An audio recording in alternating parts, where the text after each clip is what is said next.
महाराष्ट्र सरकार ने आतंकवाद और कट्टरपंथी विचारधारा के प्रसार पर लगाम लगाने के लिए एक बड़ा कदम उठाया है। राज्य के गृह विभाग ने 6 अगस्त 2026 को अधिसूचना जारी करते हुए आतंकी संगठनों से कथित रूप से जुड़े 114 कट्टरपंथी प्रकाशनों, पत्रिकाओं, पुस्तकों, दस्तावेजों और डिजिटल प्रचार सामग्री को जब्त करने का आदेश दिया है। ये कार्रवाई भारतीय नागरिक सुरक्षा संहिता की धारा 98(1) के तहत की गई है।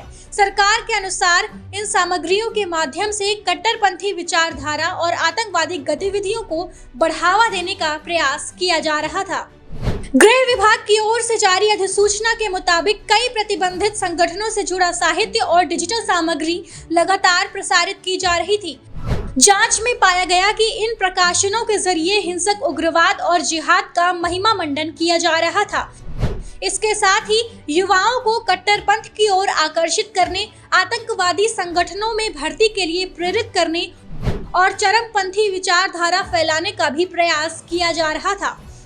महाराष्ट्र सरकार का कहना है कि इस तरह की सामग्री केवल विचारों का आदान प्रदान नहीं करती, बल्कि देश की संप्रभुता, अखंडता, राज्य की सुरक्षा और सार्वजनिक व्यवस्था के लिए गंभीर खतरा पैदा करती है।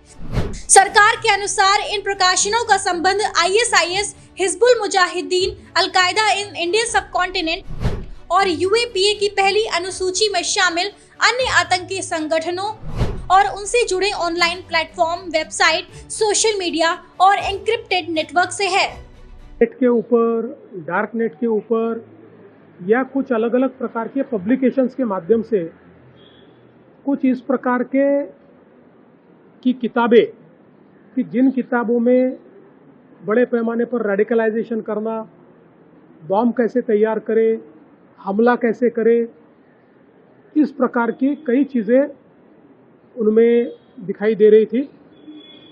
और हम लोग जानते हैं कि चूँकि एक्सप्रेसली इनको बैन करने के लिए हमारे पास इससे पहले कानून नहीं था, लेकिन अब हमारा नया कानून जो मंजूर हुआ है उसमें उसको बैन किया जा सकता है। महाराष्ट्र सरकार की इस कार्रवाई को आतंकवाद और कट्टरपंथी प्रचार सामग्री के खिलाफ एक महत्वपूर्ण कदम माना जा रहा है। सरकार का मानना है कि इन प्रकाशनों की जब्ती से कट्टरपंथी प्रचार नेटवर्क पर प्रभावी रोक लगाने और युवाओं को भड़काऊ सामग्री से बचाने में मदद मिलने की उम्मीद है।